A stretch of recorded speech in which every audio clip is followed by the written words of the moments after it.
God is good. God is good. Welcome to our Eucharistic celebration here at St. Eugene Catholic Church. Today, we celebrate with the day of the Christ resurrection, Easter Sunday. As we begin with this Eucharistic celebration, let us with the rest of the children of God sing Alleluia to the risen Christ. The first reading is taken from the Acts of the Apostles. In today's passage, Peter, the leader of the Apostles, speaks about the ministry of Jesus on earth, as well as the core of our Christian faith, the death and the resurrection of Jesus, and his appearance to the disciples. Peter makes it clear that he is an eyewitness to Jesus' ministry, as well as his death and resurrection. This confirms with the salvation offered in Christ. This confirms that the salvation offered in Christ is available to all people, Jews and Gentiles alike.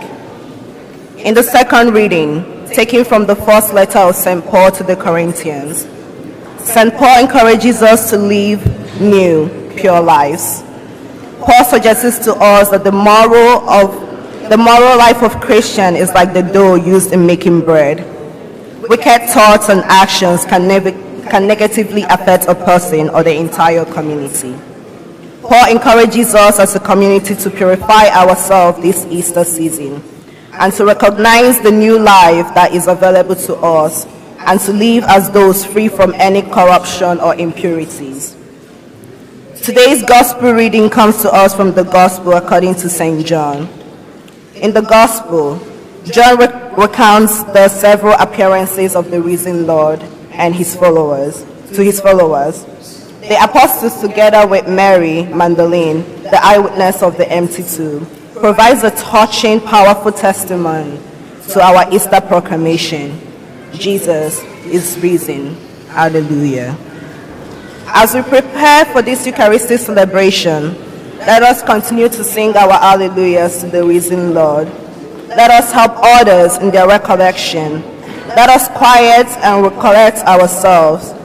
Check our cell phones and make sure that they are either turned off or put on silence mode. Let us listen to the Mass intentions and join the choir to lift our voice and minds to God.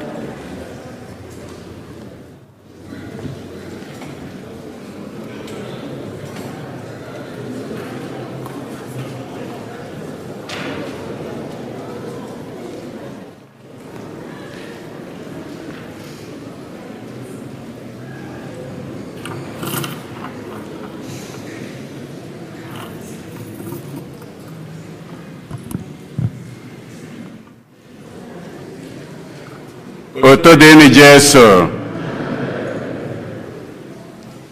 tata bụ ka ncheta mbilite n'ọnwụ Kristi afọ nke mbụ n'arọ ụka. Igbo Catholic Community ji obi aṅụrị ekene ezinụlọ anyị niile na ndị ọbịa niile nọ ebe a tata na ndị niile nọ ebe dị iche iche n'akụkụ ụwa niile anyị na ha ga-aka ụka tata. Na janke Mass tata, ndị Knights and Ladies of St. John International na-enye Chineke ekene maka ngọzi ya na amara ya n'isi ha na maka ọdịmma nke ha nwa n'onwe ha, ọdịmma nke ezinụlọ ha niile, ọdịmma nke kọmuniti ha nọ n'ime ha, wee na-ayọkwa ka Chineke na-agọzi ha na-edu ha. Ezinụlọ Nwana na-enye Chineke ekene maka ngọzi ya na amara ya n'isi Nicholas Nwana maka ọdịmma nke nyanwa ghara ike na nchekwaba ya. David na Mori na-akụ nwaafọ na ezinụlọ ya na-enyekwa Chineke ekene maka nchekwaba ya na ngọzi ya n'isi ezinụlọ ya. Ezinụlọ amụchie na-ayọ ka Chineke were aka o ji agwọ ya ka ọnụ ekpere ha niile ka o weta ya n'isi nwa nwa ha Ezra Omole ka o si na-akwọ ya were kunie. Maxwell na Emilia Mbagwu na ezinụlọ ya na-enye Chineke ekene ka o si were mee nke ha na-elote were mee nwa ha nwoke Peter Mbagwu o were zuo oke were zọpụta ya n'oge gara aga, were na-ayọkwa ka Chineke si etu a na-agọzi ya na-edukwa ezinụlọ ha niile. Ugo Anụm na ezinụlọ ya na-enye Chineke ekene na-ayọkwa ngọzi ya dị iche n'isi di ya Damian Bumbum Anụm, onye nke na-elota mgbe eji were mụọ ya. Boni na Uju Ezechukwu na ezinụlọ ya na-ayọ maka ihe ha bụ n'obi, wee na-ayọkwa maka mkpụrụ obi Basil Ezechukwu, Sylvester Ezechukwu na Elizabeth Ezechukwu. Ndị be nwoke nne na nna Ikemdị na Chinwoko na ndị be nwoke niile na-ayọ maka mkpụrụ obi Ikemdị na Chinwoko. Sam na Esther Okafọ na ezinụlọ ya na-ayọ maka mkpụrụ obi Rose Okafọ. Ezinụlọ Ogoke na Ejike na-ayọ maka mkpụrụ obi Luke Sunday Ejike. Bibiana Okatụ na ezinụlọ ya na-ayọ maka mkpụrụ obi di ya Anthony Okatụ. Ka mkpụrụ obi ndị a niile anyị kpọpụtara nwụrụ anwụ, ka mkpụrụ obi ndị niile kwenụ gara aga. Onye isi nchụaja na aja nke maasị anyị tata bụ ụkọchukwu Ambrose Udoji, unu nọkwa ya. Kịta ka anyị were aṅụrị na okwukwe tiekọta ọnụ na ukwe.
Hallelujah.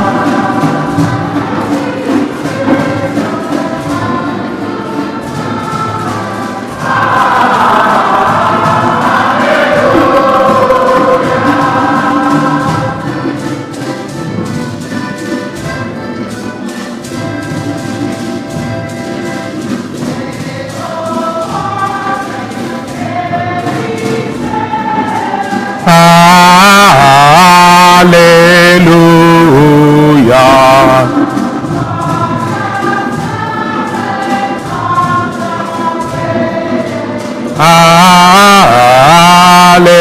Hallelujah.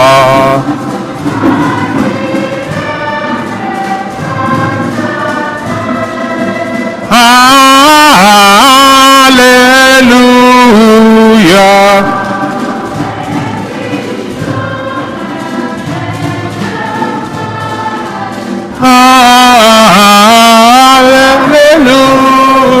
Hallelujah. In nomine Patris et Filii et Spiritus Sancti.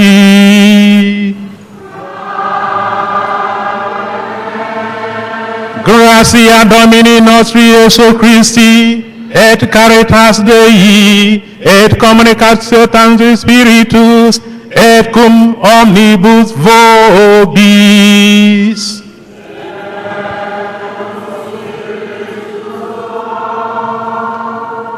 Fratres agnoscamus peccata nostra, ut aptissimus sacram miseria celebranda.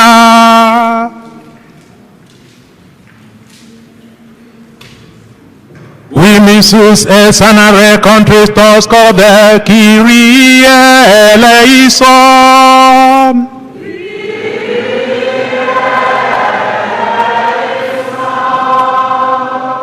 Vi peccatores vocare venisti Christe eleison.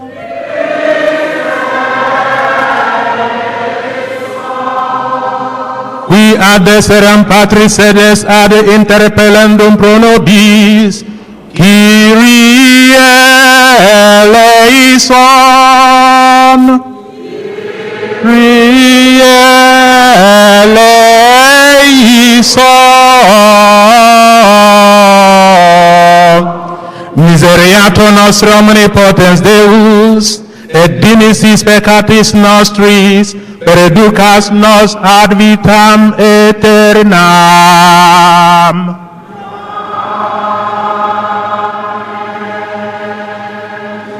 Gloria in excelsis Deo.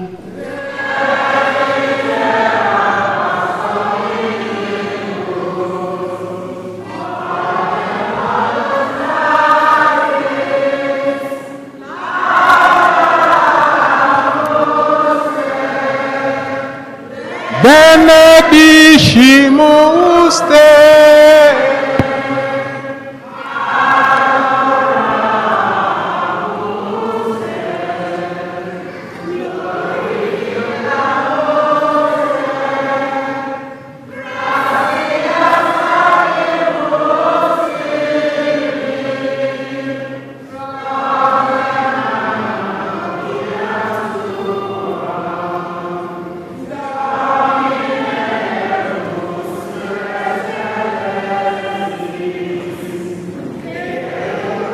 Pater omnipotent, Domine Filii unigenite,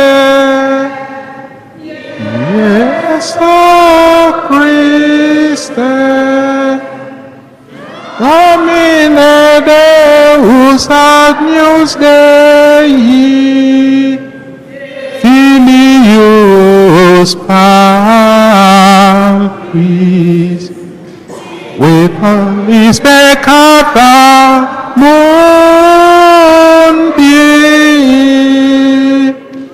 miserere nobis, with all his peccata mundi suscipe deprecationem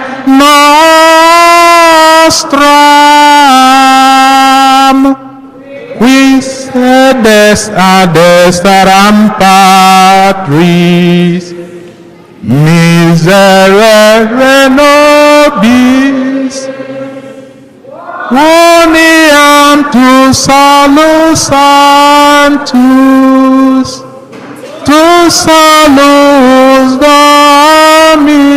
Dominus, tu salus Altissimus, Iesu Christe, cum Sancto Spiritus, in gloria Dei Patri.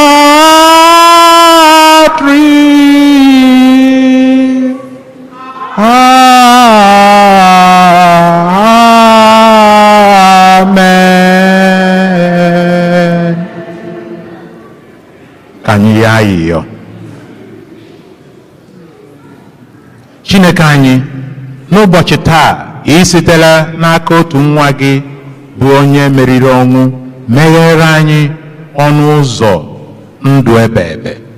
Anyị na-arịọ mee ka anyị bụ ndị nọ n'oriri mbilite n'ọnwụ nke onye nwe anyị si na mgbanwe nke mmụọ nsọ bilite n'uju nke ndụ site na adị nwana anyị Jesu Kristi nwa gị onye gị na ya na mmụọ nsọ dị ndụ na-achị ebe ebe ebe ebe.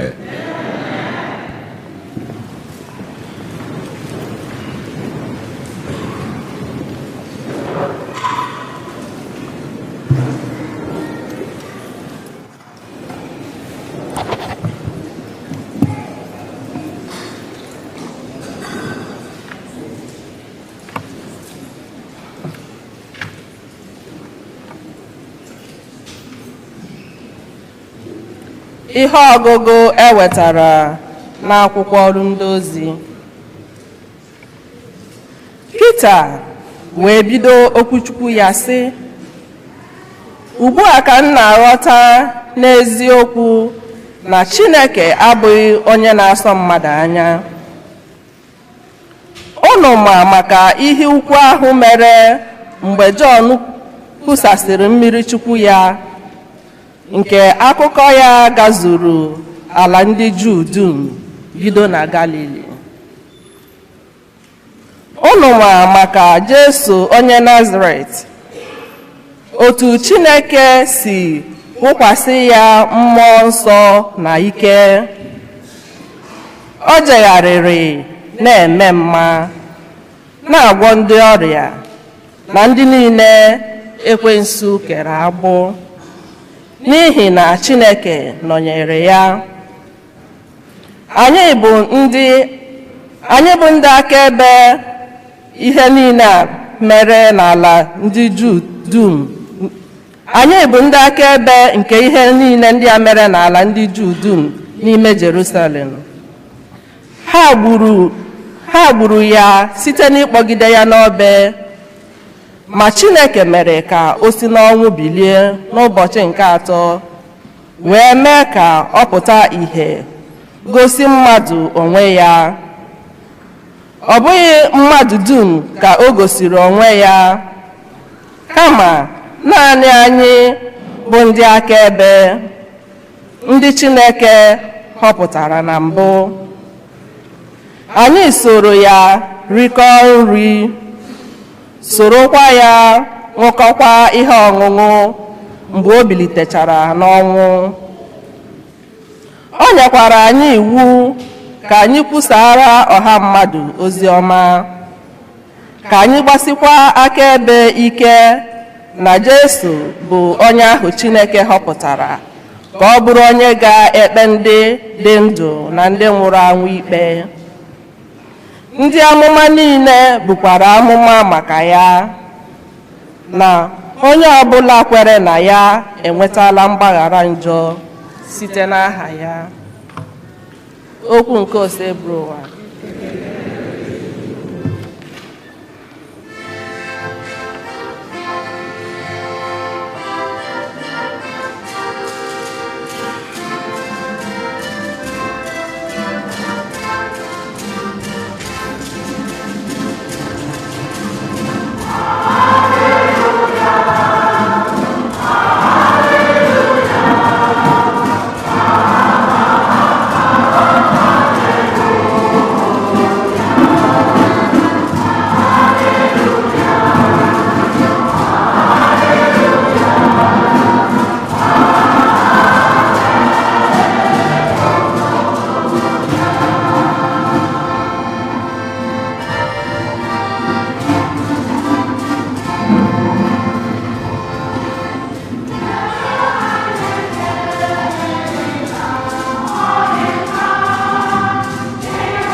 Ihe ọgụgụ ewetara n'akwụkwọ ozi Pọl dị asọ degara ndị Kọlọsi.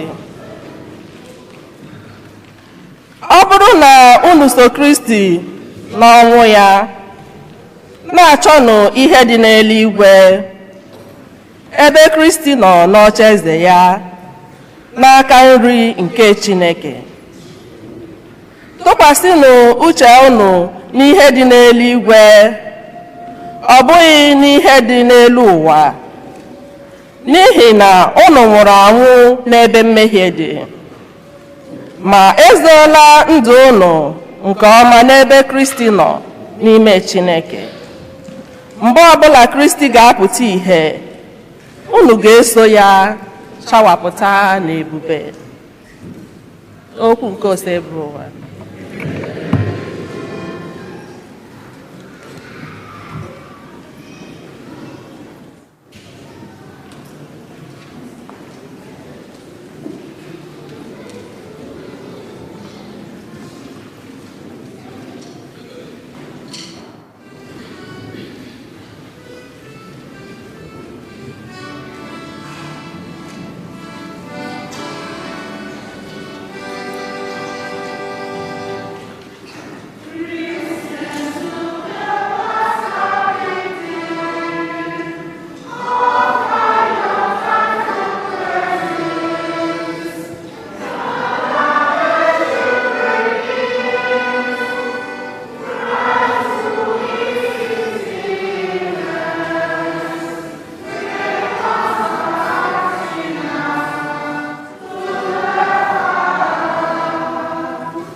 ngabiga anyị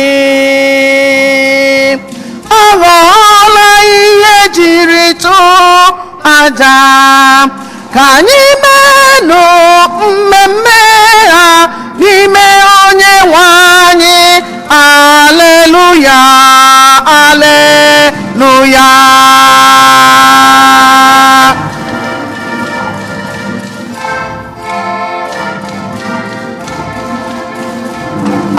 Aleluya.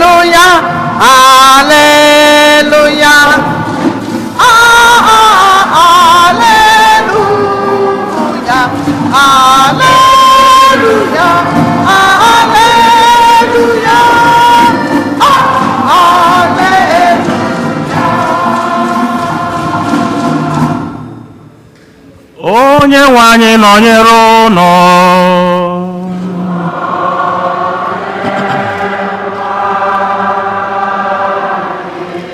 Ihe ọgụgụ nke a si n'oziọma dị asọ nke Jọn dere.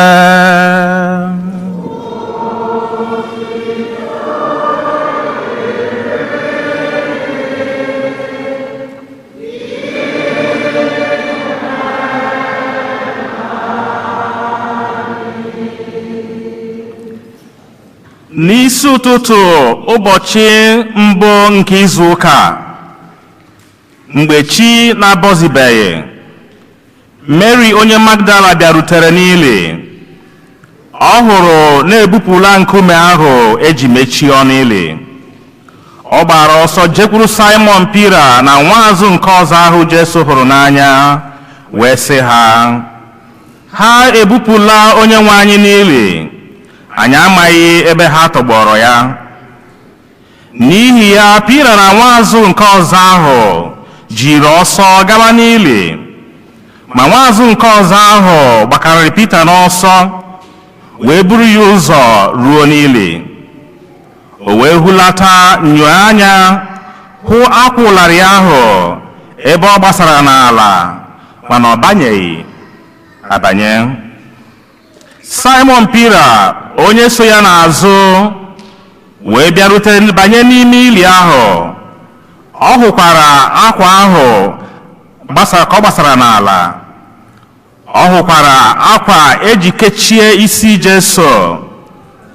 Ịchafụ ahụ na akwa ụlarị ahụ asaghị n'otu ebe, kama apịara ya apịa, debe ya iche n'ebe ọzọ. Nwaazụ nke ọzọ ahụ buru ụzọ bịarue, banyekwara n'ili. Ọ hụrụ, bịa kwenyekwara. Mgbe a na-ekwu nke a, ha aghọtabeghị ihe a kụziri n'akwụkwọ nsọ, na Jesu ga-esi n'ọnwụ bilite. Oziọma nke ose bụ ụwa.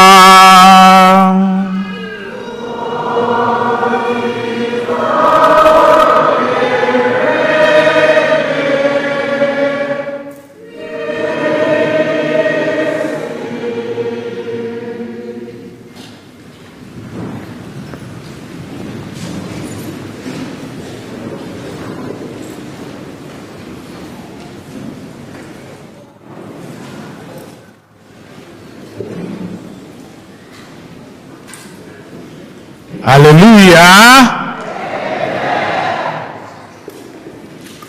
Onye fụrụ ka unu si wee nọlụ ya ghọta na o nwere ife dị iche na-eme nnu. Eziokwu ka asị. Ya bụ ife na-eme nnu ọ bụ sọsọ ife afụlụ anya ka ọ na-emekwe n'ime ime ani obi. Okwu adaghalị ya.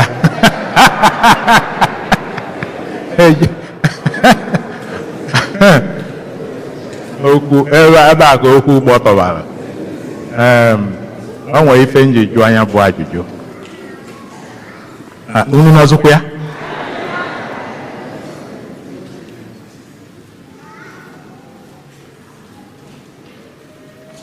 Mary onye Magdala jebere na-achọ Jesu. Ọ gịnị ka ọ na-achọ ọrụ Jesu? Ka ọ tenye mmanụ akụkọ, mmanụ. Ọ gịnị ka ọ na-achọ ọrụ Jesu?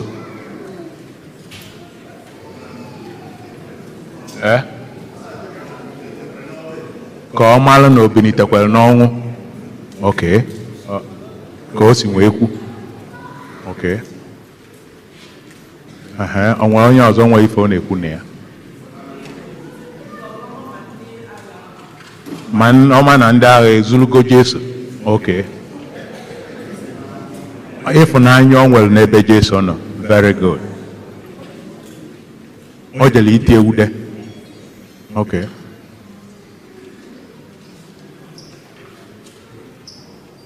Peter na nwaazụ nke ọzọ, nke abụọ ha na-enwere afa, wee gbagide nke ọzọ gbanarị Pita maka Pita na-agba n'ọsọ ndị okenye, ọ gbanarị ya n'ọsọ, o wee lue, o wee nyoo wee fụ, mana ọ banyere n'ime. Ọ gịnị ka o jiri banye n'ime? Egwu na-atụ ya, o mere eme. Pita wee bata, ọnwụ atụ egwu, ọkwa ya? Asọ okenye, o jiri anya okenye ji enyo ibe wee enyo. Ọ dị mmarị nne. So Pita wee enyo, ọ dị ya ka o nwere ife na-eme na o wee banye, ọkwa ya?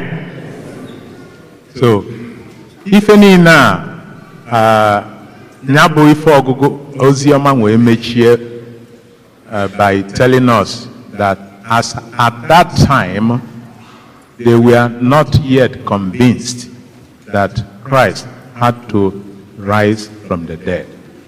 Na ife nu o kwuru na ya eme gịnị na ya emezuli. So Mary na ndị ọzọ a fa jebelu n'ini. Ife a na-eje bụ ka amalụ na obinitego ka na obinitere ọrụ ya, which means there was some kind of doubt. Ọ na-emefe obi abụọ maka na ọ bụ na fa dị fully convinced, fa aka emere gịnị? Fa aka ejebere n'ini. Olileanya fa bụ na omego gịnị? Na obinigo. Mana unu afụgo na anyị anụgo ya bụ akụkọ. Kedụzi otu o si metụta anyị? What does that mean to us? Ọ bụrụ Pita na nwaazụ nke ọzọ a, na maka unu ma na ụmụazụ Jesu erika. Ọ bụ na afa niile na osilife ike ịghọta ife Jesu kụziri fe. Ọ bụ na osilife ike kpatalụ na akwụkwọ nsọ ji wee mechie n'ozi ọma nke taata site n'ịgwa anyị na fa aghọtabero ife a kụziri fe. Ọ bụ na osilife ike ịghọta the mystery of Christ's resurrection. Unu n'ọzụkwa ya? Kedụzi maka anyị nọ ebe a taata? Unu afụgo ebe okwu dị? Those who heard from the horse's mouth, those who were the living witnesses of Christ, had the difficulty in believing in the mystery of what he taught them. Kedu maka anyị nwa na ebe a taa? Gee ka nghọta anyị ya esi wee dị.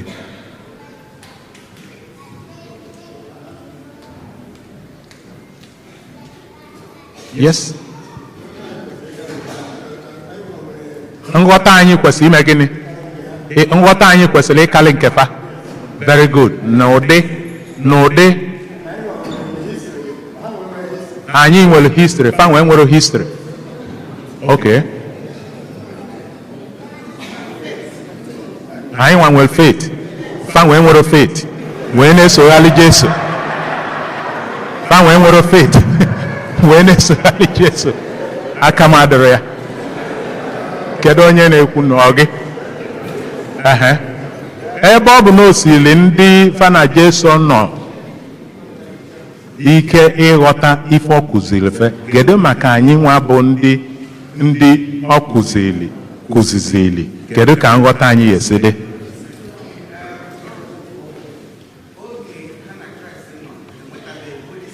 Mgbe fa na Kraịst nọ fe nwetabere Holy Spirit dịka o si kwu na-akọwa.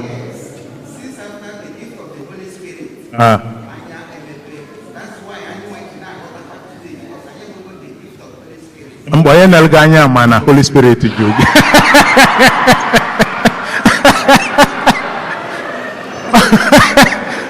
Otu anyị si akọwa ya na-egosi onye Holy Spirit nọ n'ime. Aka m adịrị ya.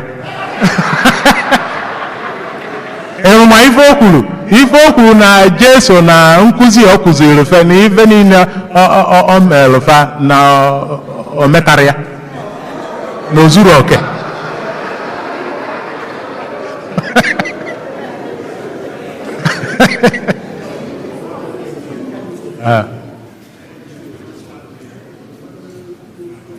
otu ụmụazụ ya na-aghọtara ọ ga-esi ike anyị onwe anyị ịghọta nke fa bụ face to face, nke anyị nwa bụ si n'aka fela aka nwee elu anyị aka.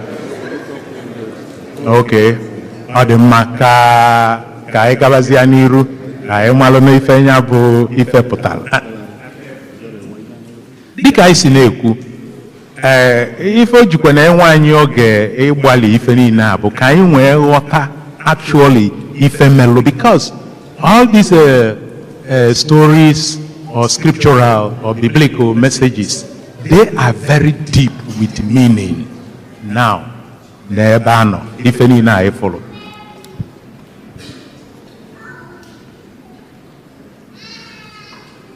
Jesu Kristi anwụrụgo si n'ọnwụ bilite. Ọnwụ ya nwetara anyị gịnị? Ọnwụ ya nwetara anyị gịnị? Ọnwụ ya nwetara anyị nzọpụta. Ọ dị mma. Kedụzi ife na ọnwụ Jesu nwetara anyị nzọpụta? Kedu ife ọ pụtara? Nzọpụta a zọpụtara anyị, kedu ebe ọ dị?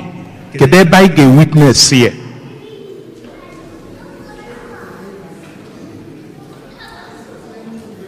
N'eluigwe. Unu amụ na amụ? Yes. N'ụdị ndụ anyị na-ebi. Yes.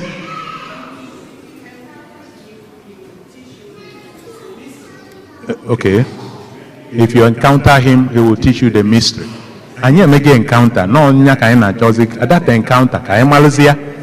Ịmakọla encounter ịmakọ mgbe anyị bidoro ije anyị nọ na ya taa. Ọkwanụ eri Ash Wednesday ka a gawala ije na a na-eli olili ya taa. Anyị emeghị encounter.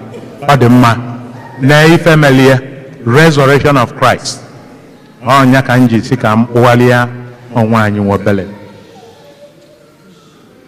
The resurrection of Christ has two dimensions. First is the human salvation. We have been saved. In other words, onwe ife ọjọọ imelụ egwu ka na-atụ gị, arụ na-ama gị jijiji, ma Chineke ọ ya gbaghalụkwa gị.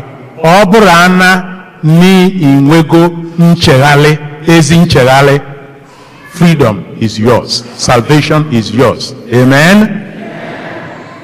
No cause for alarm. The death and resurrection of our Lord Jesus Christ has brought us victory over the fear, the shame, and guilt of our past life. Our past life has been buried. Amen? So, na anyị enwelugo onwe anyị. If we go salvation, redemption, freedom, that is what we are celebrating. Unu n'ọzọkwa ya?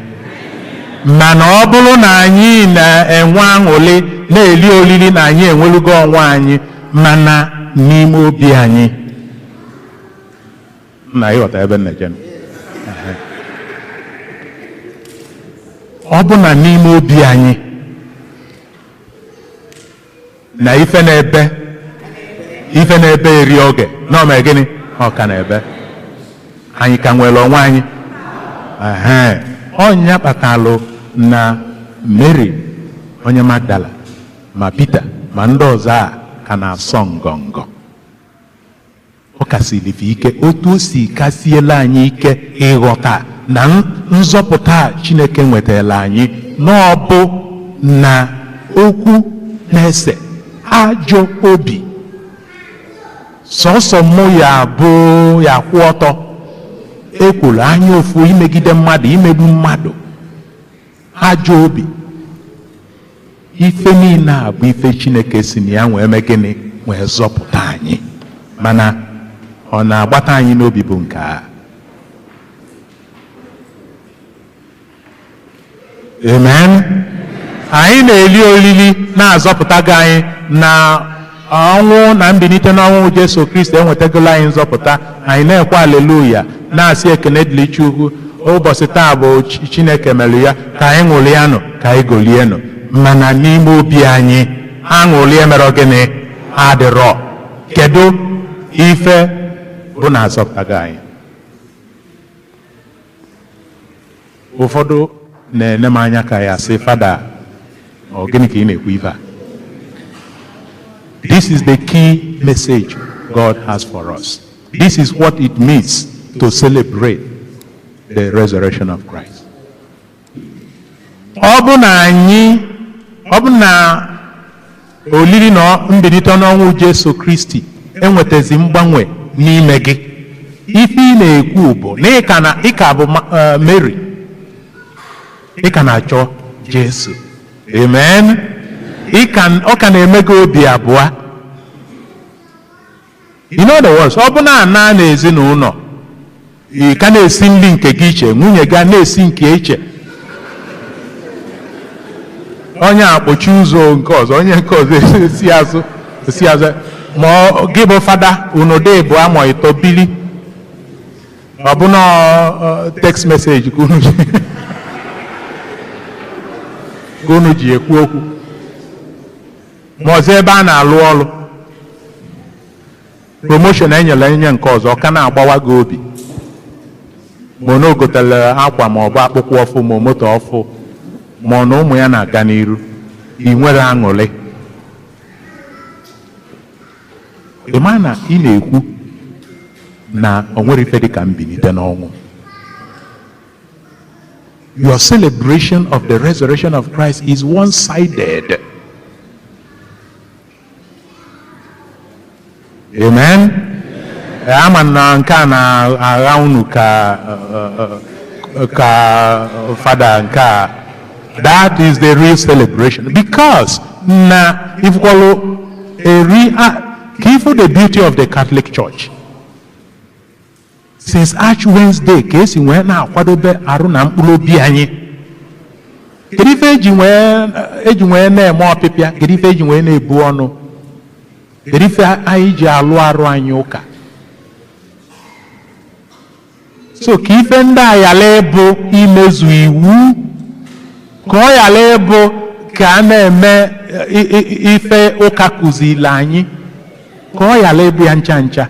Ọ dị mkpa na anyị jụrụ onwe anyị, olili ya na-eli tata, aṅụrị anyị na-enwe tata, afọ ọma na ebele a Chineke gosiri anyị tata, ọ bụ n'ọnụ enu ka o sikwe na anyị obi anyị wee mee gịnị wee pụta. Anyị aka nọ ebe anyị nọ ka anyị agabago n'iru.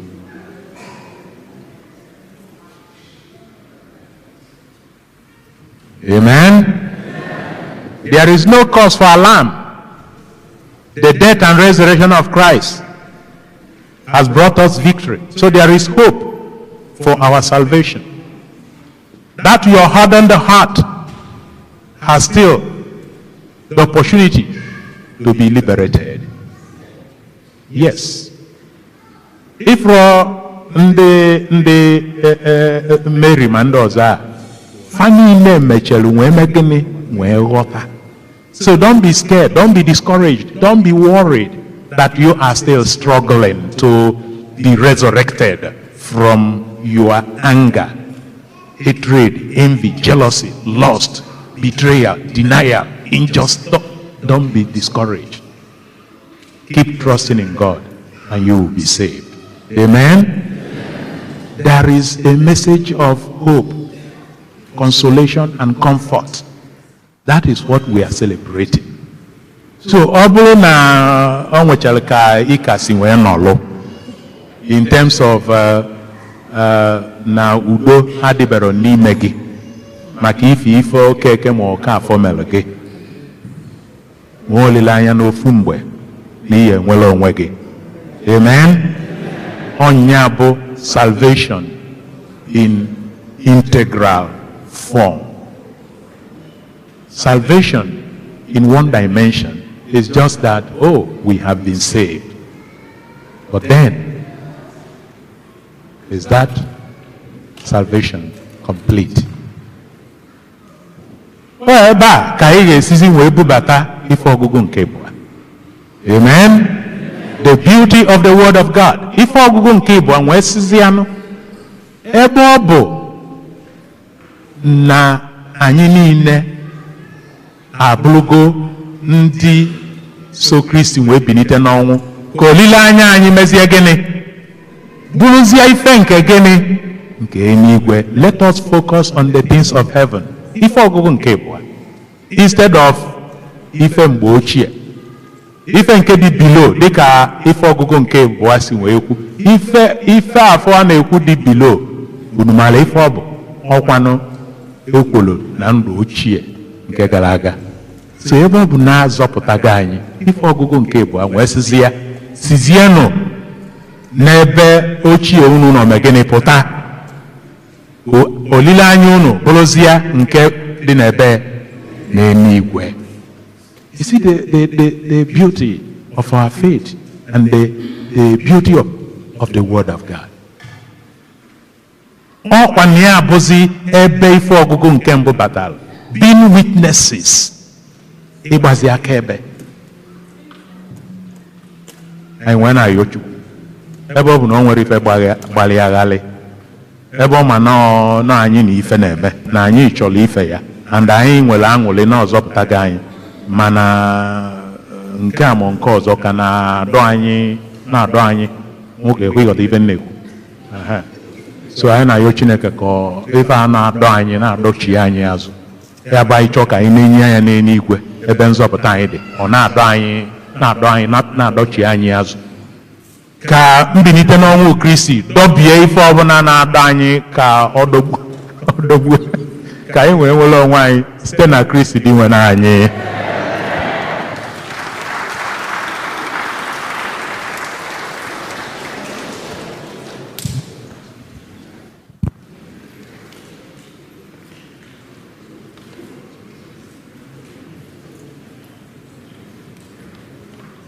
Na profession of faith anyị ya renew our baptismal vows.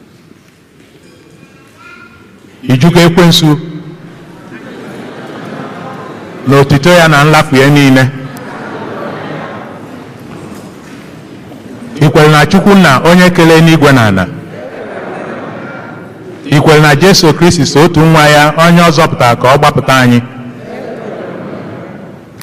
Ikwere na mmụọ nsọ. Ikwere na nzukọ nsọ Katọlik na mmekọ nke ndị nsọ na mgbaghalụ nke njọ na mbilite n'ọnwụ nke arụ na ndụ ebe ebe. This is our faith. This is the faith of the Catholic Church. We are proud to profess it in Christ Jesus our Lord. Prayer of the faithful.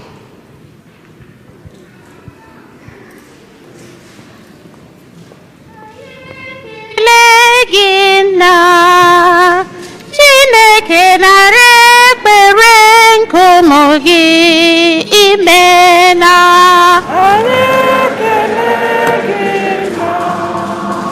Chineke nara ekpere nkumu gị imela. Maka nzukọ Kristi gazuru ụwa niile, ọkacha n'oge a na-eme emume ncheta mbilite n'ọnwụ Kristi, ka anyị nwee ụdị ọnụnụ ọkụ n'obi ịgbasa ozi ọma nke ndị nke Kristi na-eso ụzọ Kristi. Ezinna nara arịrịọ nkumu gị imela.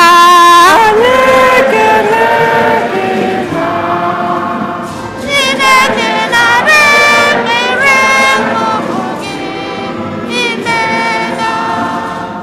Maka ndị nọ n'ọkwa ọchịchị ka ha bụrụ ihe mgbanwe nye obodo anyị nakwa ọgwụgwọ nsọ nyere ụwa na-awa awa, anyị arịọ gị dị nwenụ.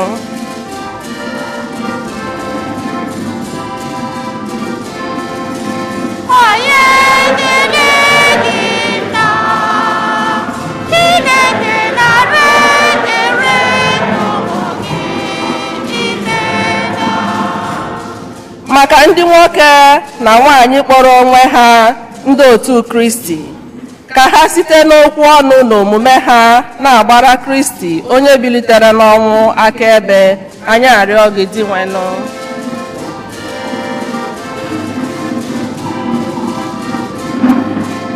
Onye dịrị gị nna, ime gị nara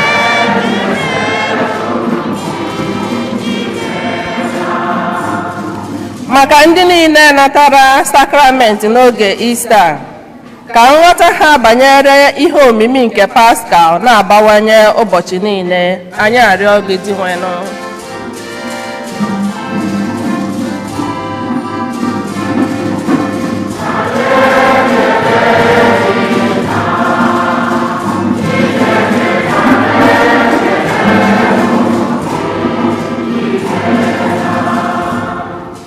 Maka anyị niile gbakọrọ iri oriri ahụ na ọbara nke di nwenụ onye bilitere n'ọnwụ, ka anyị na-ahụta Jesu n'ime mmadụ ibe anyị. Anyị arịọ gị di nwenụ.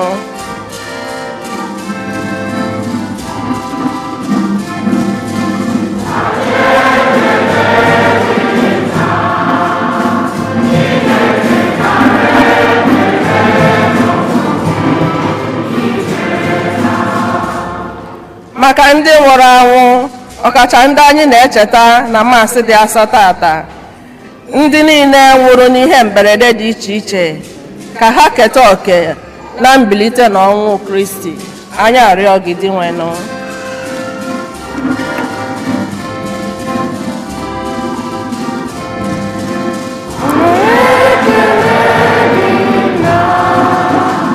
Chineke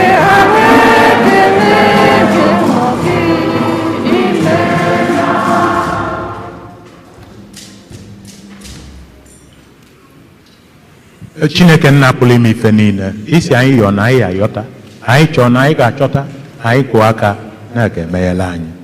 Ịnụgoni ka o si dị anyị n'ụbọchị nke taata, anyị na-agbakwanyezi ịmala ife ndị anyị ya eme ọ dị anyị mma ka na arụ ka na mkpụrụ obi, ọkacha ịzọpụta onwe anyị n'ife na-eke anyị agbụ n'inwe aṅụrị na uju maka nzọpụta nke dị nwe anyị Jesu Kristi.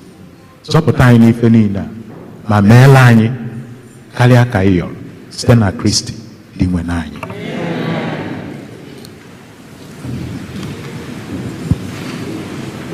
Glory be to the Lord in the highest. Hallelujah. Honor be to our God in the highest. Hallelujah. Everybody shout hallelujah. Oh. Hallelujah. Say hallelujah. Hallelujah. Jesus is the Lord and Master. Hallelujah.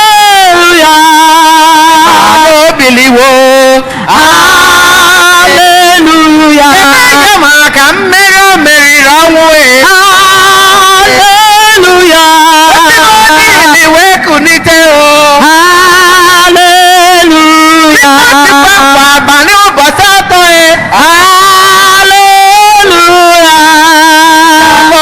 Savior.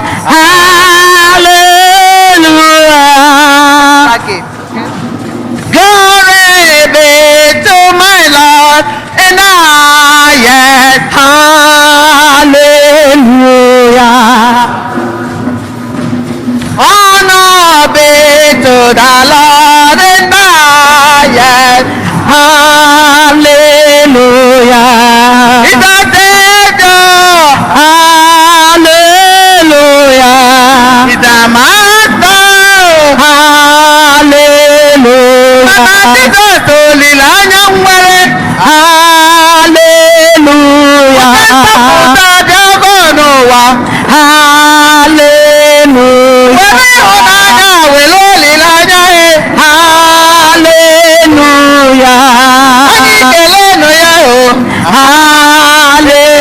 Hallelujah.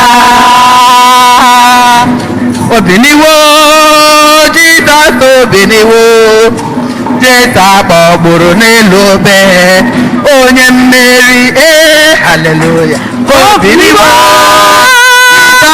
obiniwo Jesu agbagburu n'elu obe onye mmeri obiliwo Jesu obiniwo Jesu agbagburu n'elu obe onye mmeri hallelujah obiniwo Jesu obiniwo Jesu agbagburu n'elu obe onye mmeri bayomemma bayomemma bayomemma omemma bayomemma agụ na-eche mba bayomemma omemma bayomemma dị meriri ọnwụ bayomemma omemma bayomemma onye njem ọnụ bayomemma omemma bayomemma omemma bayomemma omemma bayomemma omemma bayomemma omemma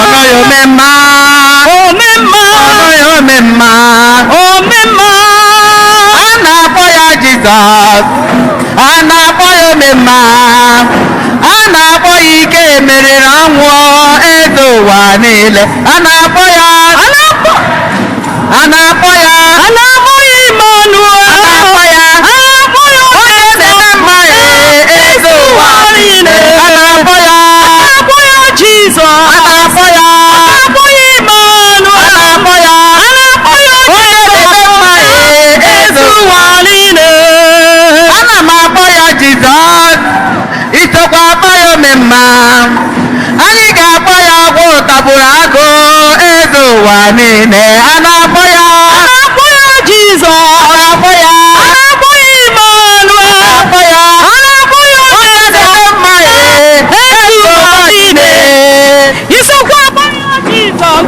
yes ọnụ ya eze oh yes pụta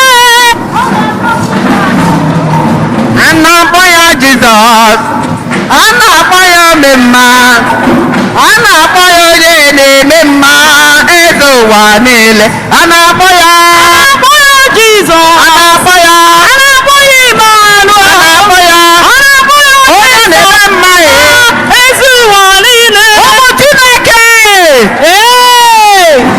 kpọrọ m ya Chineke dị mma ọnụ Jizọs nwoke obiọma Chineke dị mma onye obiọma ọrụ m ya Chineke dị mma kpọpụrụ Jizọs nwoke obiọma Chineke dị mma onye obiọma ọrụ m ya onye nwụrụ n'obe kpọrọ m Jizọs onye na-achị achị Chineke dị mma onye obiọma ọrụ m ya onye mmeri ọnwụwa kpọrọ m Jizọs onye olileanya Chineke dị mma onye obiọma children of God let us shout hallelujah shout hallelujah to the Lord one time hallelujah hey amen blessed of God let us shout hallelujah shout hallelujah to the Lord three times hallelujah hallelujah hallelujah amen children of God let us shout hallelujah sing hallelujah to the Lord five times hallelujah hallelujah hallelujah hallelujah hallelujah amen ụmụ Chineke let us sing hallelujah to the Lord seven times hallelujah hallelujah hallelujah hallelujah hallelujah hallelujah hallelujah amen ụmụ Chineke let us sing hallelujah to the Lord 10 times hallelujah hallelujah hallelujah hallelujah hallelujah hallelujah, hallelujah, hallelujah, hallelujah, hallelujah, hey, hallelujah, amen, hallelujah, amen, hallelujah, hey, ọ̀wọ̀rọ̀ n'obe, o meriri ọnwụ, amen, amen, amen, obi n'iwo. yọba na ụmụnna m ka aja anyị na unu na-achụ bụrụ ife ga-asọ Chineke ji ike niile ịnalụ nnụ.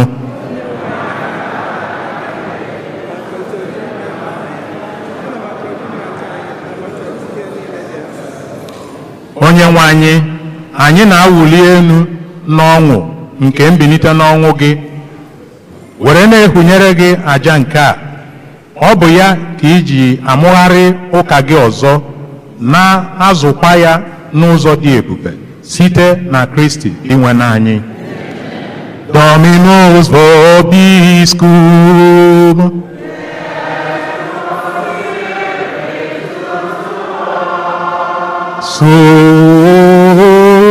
Sursum corda.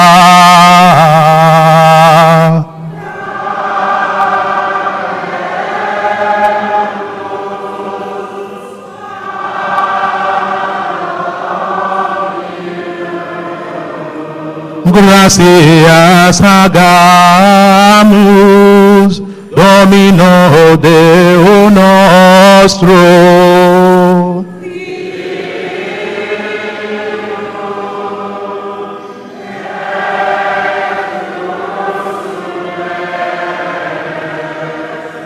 Vere dignum et justum est, ecum et salutare, te quidem Domine omni tempore confiteri, sed in hac potitium die gloriosius predicare, cum Pascha nostrum immolatus est Christus. Ipse enim verus est agnus, qui abstulit peccata mundi, qui mortem nostram moriendo destruixit, et vitam resurgere paravit. Qua proptem profusis Pascalibus gaudis, totus in orbe terrarum mundus exultat, sed superne virtutes atque angelicae potestates, in gloria Tue continut, sine fine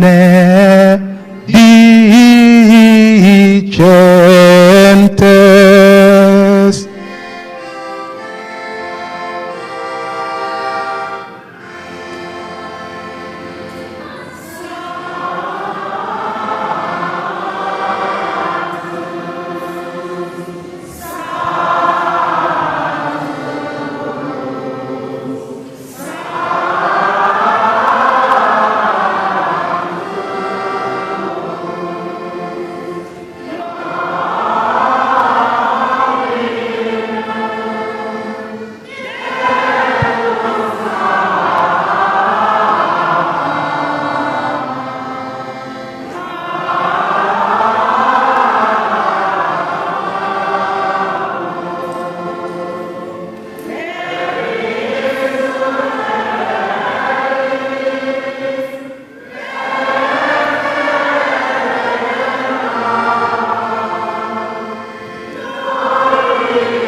Vere sanctus est Domine fons omnis sanctitatis.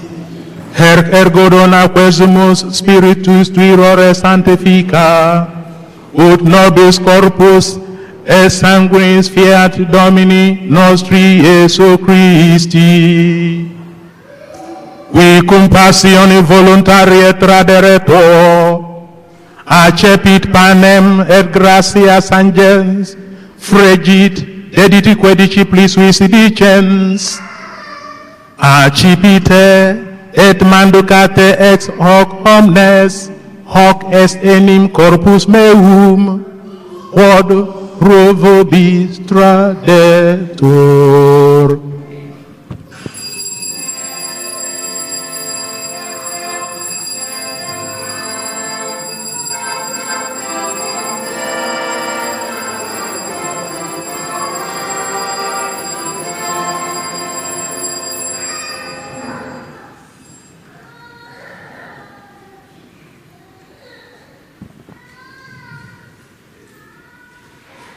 Simile modo postquam cenatum est, accipiens et calicem iterum gratias agens dedit disciplis vis dicens.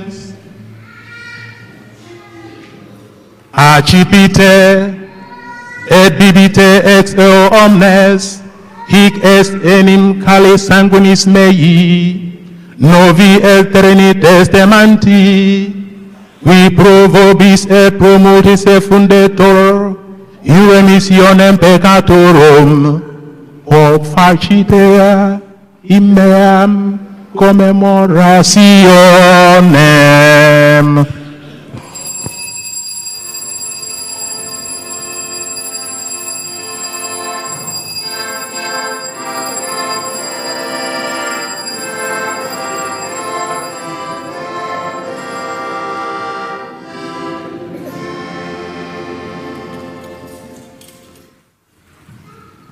Ka anyị kwupụta n'ife omimi nke okwukwe anyị na-eme ugbu a.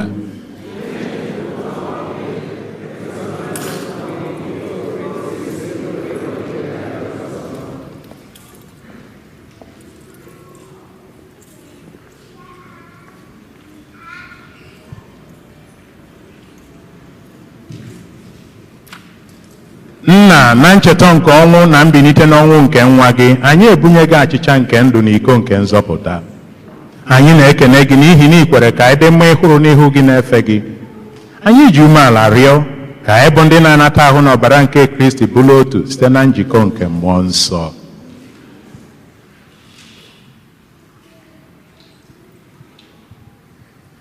Nna, cheta nzukọ gị gazuru ụwa niile, mee ka ịhụnanya gị jupụta ya. Gọzie Pope anyị bụ Francis na Bishọp anyị bụ Jose na ndị ofufe ọlta gị niile. Chetakwa ụmụnne anyị ji okwukwe wee gaa n'ezumike nke ọnwụ. Kpọbata ha na ndị ọzọ niile nwụrụ anwụ n'ihe nke ebube gị. Biko meere anyị niile ebere ka anyị soro Virgin Maria dị ngọzi nne nke Chukwu na ndị apọstụl na ndị nsọ gị niile ndị mere uche gị n'ụwa were keta ndụ ebe ebe. Ka anyị sorokwa ha na-eto gị ebube site na Jesu Kristi nwa gị.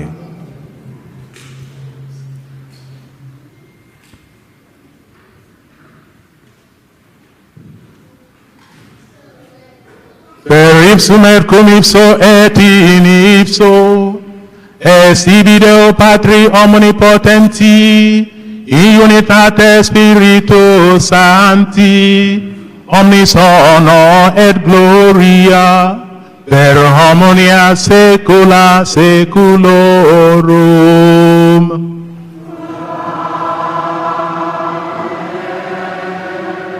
Recepiti salutaribus moniti et divina institutione formati, audemus dicere.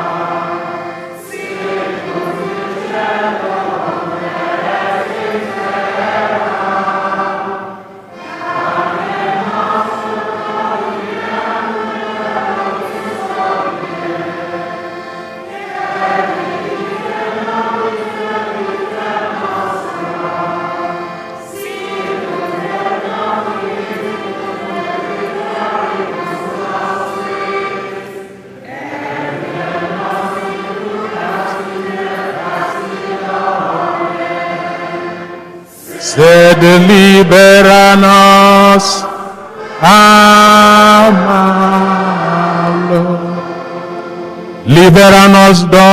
Libera nos quesumus Domine ab omnibus malis, da propitius pacem in diebus nostris, ut orpe misericordia tui aduiti, et a peccatosimus semper liberi, et omni perturbatione securi, expectantes bientans spem, et adventum salvatoris nostri, Jesu Christi. We actum est regnum potestas et gloria in saecula. Domine Iesu Christe, qui disist apostolis tuis, pacem relinquo vobis, pacem meam dau vobis, ne respicias peccata nostra, sed fidem ecclesia tua, eamquem secundum voluntatem tuam, pacificare et adunare digneris, qui vivis et regnas saecula saeculorum. Pax Domini si semper vobiscum. Spiritu tuo, ofete vobis pacem.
Nee nwa atụrụ nke Chukwu, nee onye na-ekpochapụ njọ nke ụwa. Ha nwere isi ọma bụ ndị akpọrọ n'olili nke nwa atụrụ Chineke.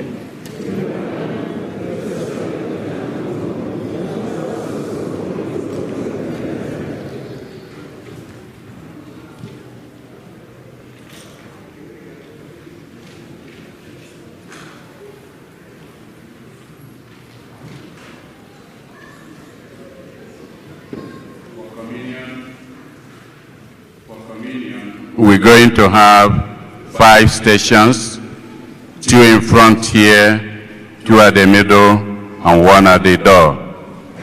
We're asking that we follow the directions of the usher.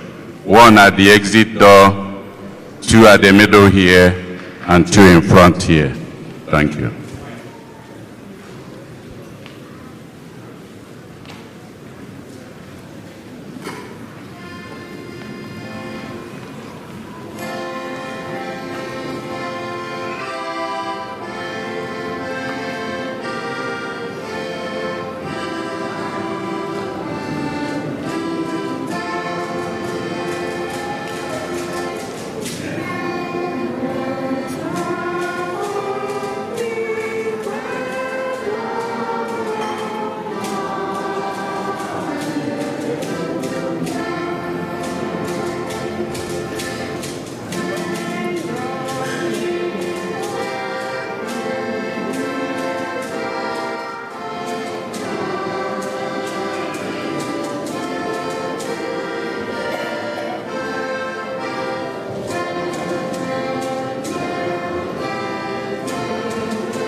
ayịyọ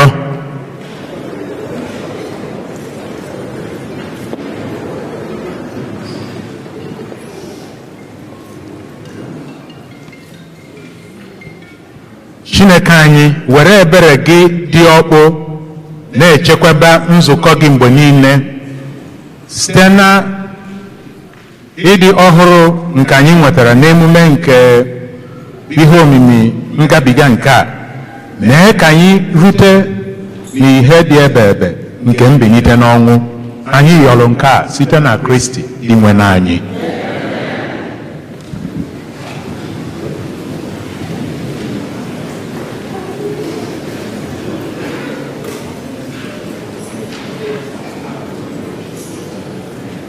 Anyị nwere obere ọkụ one ma one,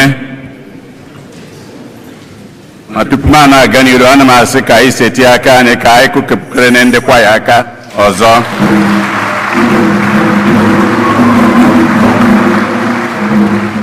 Anyị na-asa ha jide ka ha ji ka ha na-emebere mbere ọkwa eziokwu. Anyị na-eletara anyị niile ndị Archdiocese na anyị nwere ndị kwere nkwa capital campaign. Nkwa ahụ ekwere anyị na-ayọ ka anyị na-emejupụta ya. Ọ bụ anyị kwụọ o wee bara anyị nwande parish here uru. Unu n'anya ụlọ ụka anyị ma irere ufie na ihe niile ya alụ na ya ma outside o ya dị mkpa bụ anyị kwee nkwa ka anyị mejupụta ya. Etu anwa ka ọ dịkwa maka Together in Mission. Ọdọ nka anyị ekwechago nkwa bụ mmaji ego nke enyere anyị ya eme this year ba efu na ndị ekwebeghị ka ha kwezuo nkwa ha were mejupụtabi ya wee na-elotekwara anyị niile ebe anyị esi na bịa ebe anụnwa the African National Eucharistic Congress nke a ga-eme na July 21 to 23 na Washington DC. Ọ bụ ihe gbasara anyị niile dịka anyị si amụ ọkụ eri oge a na-ekwu African Catholics mana ndị Igbo anọrọ ya. Ọ dị nke ọ bụ nnukwu ihe na-efu ya bụ anyị na-ayọ ka anyị niile ka anyị pụta n'igwe. Enwego priority registration ma aka nwere openings ndị chọrọnụ. Anyị na-ayọ ezinụlọ ọbụla ọ ga-abụ ihe dị mma n'elu Washington DC enweghị ihe ọzọ. Anyị nwa bụ Igbo Katọlik eju ebe ọbụla ka a makwana etu ọ dị na ebe anụnwa kedu ka ọ dịzi na be anyị ebe anyị si wee pụta. Ịnọrụbeghị mechie ọnụ ọ bara ha anyị uru. Ọ bụ nwaanyị ka anyị na-emegbu. Ụmụ obere obodo dị anyị nso ma Cameroon ma Sierra Leone ọ bụrụ na anyị apụtaghị ha apụtabụrụ Afrịka amalụ n'obodo a ya ọ bụ nkwa anyị ekwu onwe anyị na anyị ya apụta zara afa ma nwata ma okenye. Ndị nke nọ n'ikusa anyị na-ayọ ka ụnụ bịakwuo and anyị ya agba mbọ hụ na anyị kwadoro ụmụaka anyị. Ọ bụ nwata anyị bụ onye isi ndị ikusa niile na young adult ka anyị kwadosie enyi ike. Etu anwa ka ọ dịkwa na secretary. Ọ bụ anyị nwa bụkwa secretary ya na the whole of the country. So biko ka anyị na-ayọ onye ọbụla onye erejistabeghị jụọ ajụjụ maka ya na bọọdụ anyị ebe a enwere information maka ya.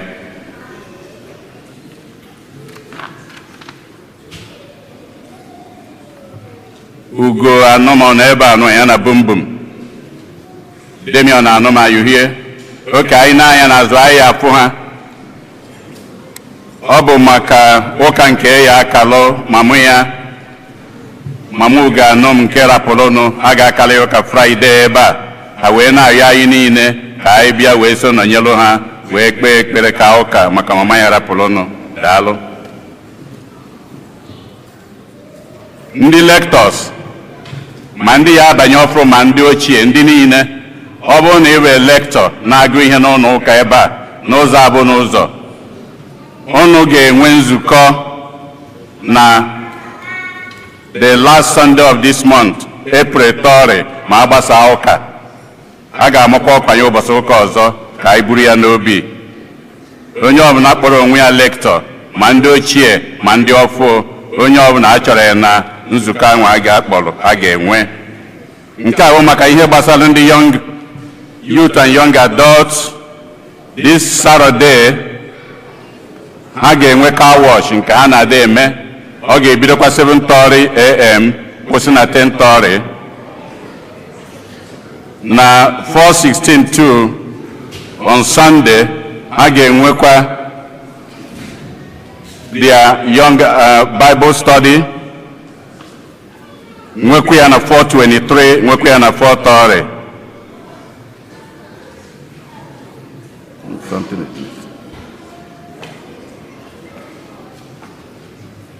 Ndị tata bụ ụbọchị izi ha na-abịa ụka ebe a ha kwụrụ ọtọ. If today is the first time you are coming here to worship with us, please may you stand. All the first time worshipers.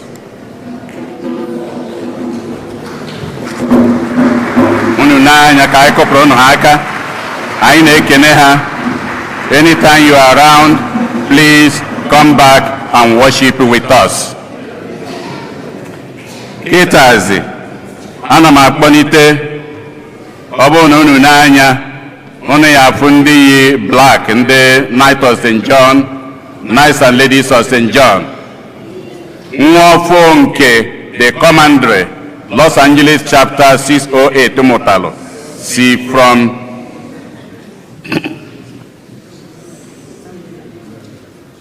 I'm stuck. si inland empire wee gbadata. So ọ bụ ha nwa ha jụrụ eju. I wee na-ayọ all the Knights and Ladies from inland empire, please may you stand.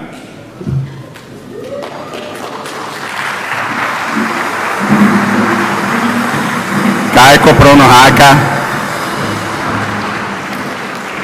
Kịta ana m ayọzi onye isi Knights of St. John International here, Greg Ogamaka, na onye isi ladies ha Jane Akponye ka ha pụta.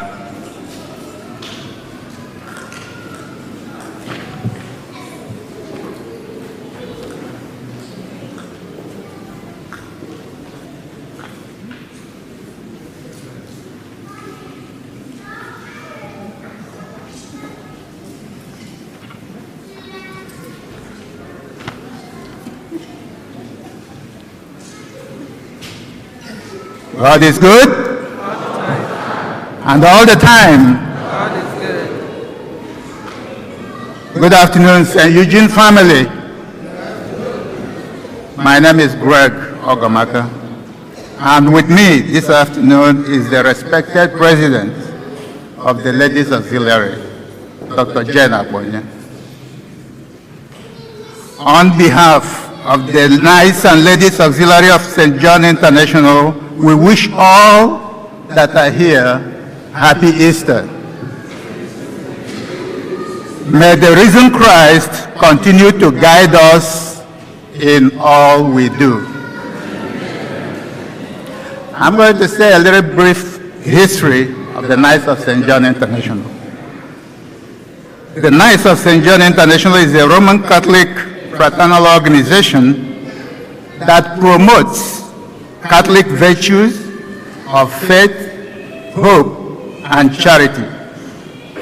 The Knights of St. John International was incorporated in New York State on May 6, 1886, under the patron saint, John the Baptist, who stood for truth and died for it.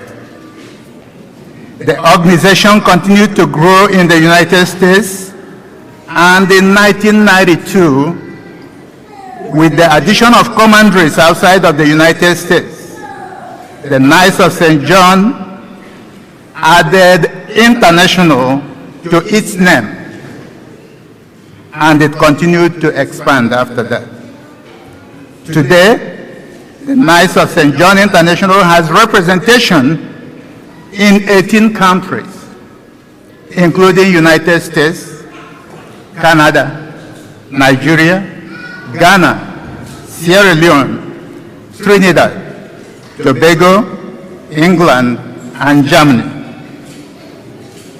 Members of the Knights of St. John International were organized and participated in all aspects of religious, community, athletic, and social activities. The Knights of St. John International have a cadet and a junior organizations that are part of the overall organization. Youth groups, with the guidance from adults members, are encouraged to develop their own plan of activities. As you can see, the Knights of St. John International is a family-oriented fraternal organization. Our local commandery here, Our Lady Queen of Angels Commandery number 608, and the Divine Mercy Ladies Auxiliary number 521 were chartered in Los Angeles Archdiocese in 2005 with the blessing of Cardinal Roger Mahoney, who appointed our spiritual director. That's a brief history of our Knights. And to join this noble order, please reach out to any of our members that you see here, and we will get you the information to be a part of us.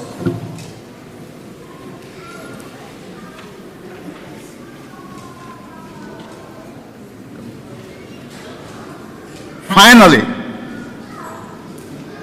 we are using this opportunity to extend our sincere gratitude to Father Jude Umobi, the administrator of this parish, for his support, as well as Father Fidelis Omar, our chaplain, for his guidance.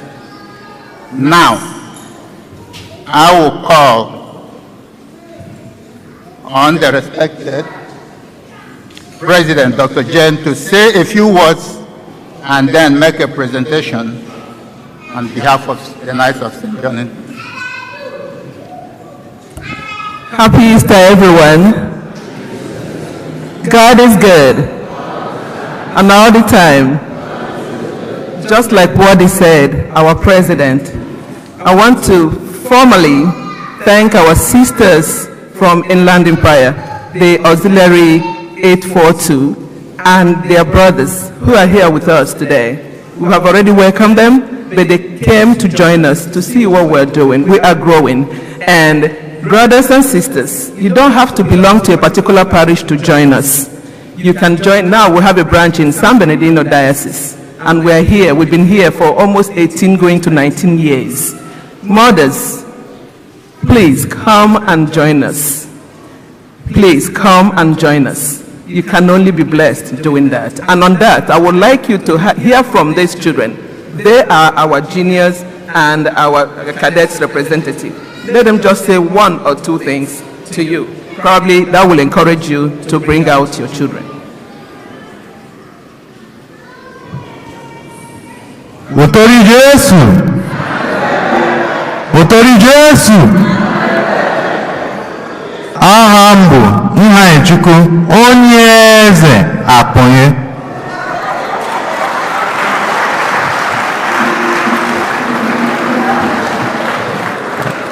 I am the Supreme Treasurer of Knights of St. John International. Parents, please bring out your children. Me and other cadets are going to college now. We need new children to bring first blood into Knights of St. John International, to keep the tradition alive.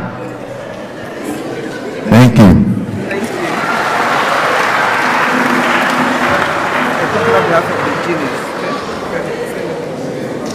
Hello, my name is Chidera. Akunwafo. I'm representing the juniors, and I would like to ask the mothers and the young ladies at St. Eugene to come and join Knight of St. John. I think you guys would love it and you would enjoy it. So we're asking you to please come and join, and you have a great experience with Knight of St. John. Thank you. Thank you. Then on this note, like the word the president said, we would like to ask the parish priest, Father Umobi, to please come and take our little token.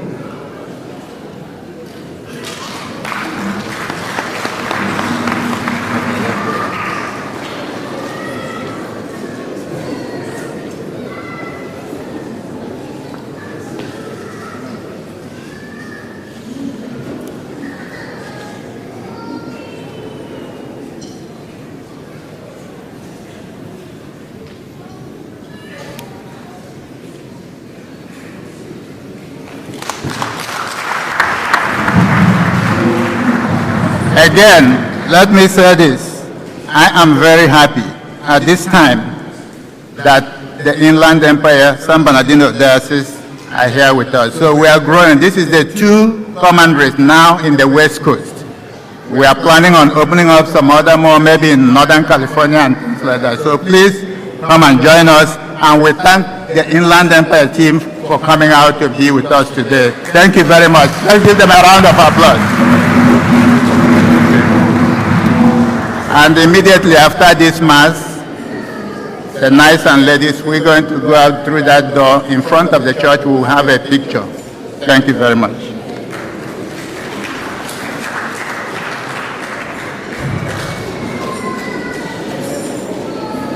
Anyị na-ekene ndị niile bịara ụka tata. Anyị na-asị unu Happy Easter. Ọ bụrụ na anyị na-anya nepụ anya n'azụ, na-anya n'elu, na-anya n'ilo, ndị mmadụ juru ebe ọbụla. Anyị na-echekwa ụbọchị ụka ọzọ ka ọ dịkwa etu a dịrị etu a na-agazi.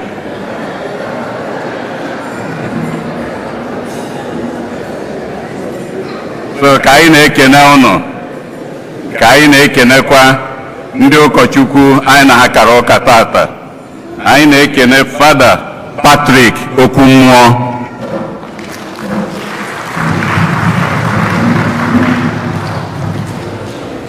na-ekenekwa Fada nke bụ onye isi ụka tata. Anyị na-ekene ụkọchukwu Ambrose n'onwe ya. Anyị na-ekene ya Ambrose Udoje, unu nọkwa ya.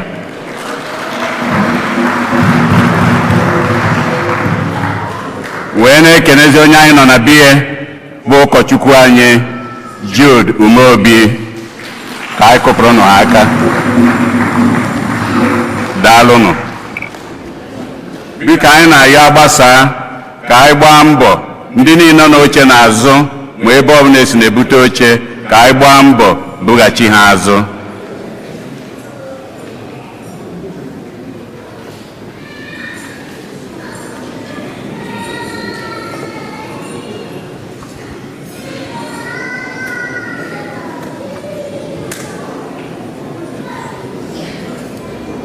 Dominus vobiscum. Benedicat vos omnipotens Deus, Pater et Filius et Spiritus Sanctus.